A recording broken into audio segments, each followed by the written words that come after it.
Well, few in the know believe a federal farm bill will get written this year, due in great part to election year politics.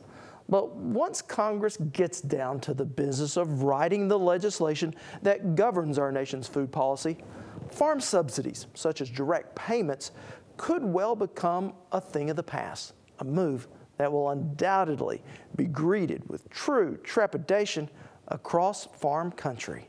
But farmers here in the United States may be able to take some solace from an island nation literally half a world away. Joining me now is our Keela Kell. Well, Rob, New Zealand is known for its rolling green hills and natural beauty, but what most people don't realize is the importance of this nation's agriculture industry. From the sheep grazing these rolling hills to the kiwis hanging on the vine, agriculture is big business in New Zealand, all without the help of farm subsidies.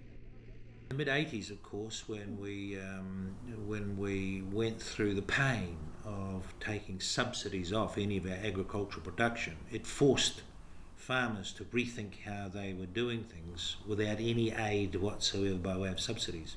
So our whole pastoral and agricultural industry went cold turkey on subsidies. And now there is nowhere in New Zealand where anybody gets any subsidies, and no one thinks twice about it anymore.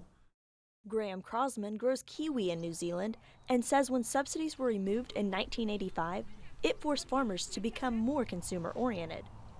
They've learned to produce high volumes of given acres for dairy products or wool clips or meat production, and they've done it without subsidies. New Zealand is almost completely export-oriented and is the world's leading dairy producer, exporting close to 95% of all their dairy products, a booming industry despite the lack of government support. Subsidies skew behaviour. Jacqueline Roworth is an agribusiness professor in New Zealand and says ag producers had to learn to farm to the marketplace rather than to the subsidies. And our efficiency is actually a education for the rest of the world. Some of our leading farmers, federated farmers for instance, go overseas. They're invited to go and talk at other places about what it meant to take subsidies away and how it was actually handled politically, because it was a huge shock.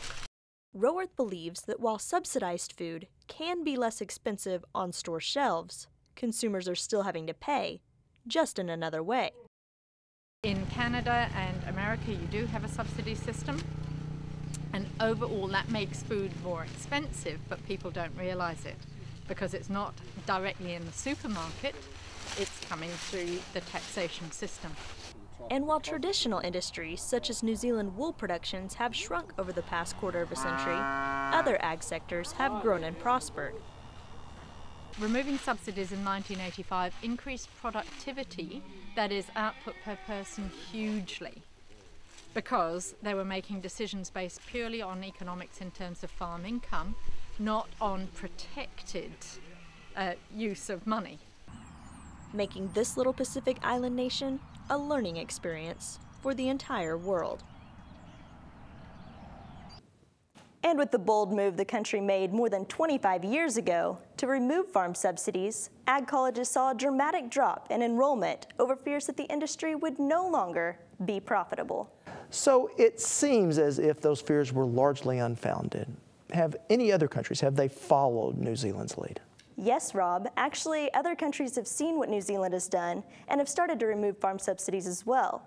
In fact, New Zealand's neighboring country, Australia, has started to remove some of their subsidies. And here in the U.S., we are starting to see debate as to what we should do as well.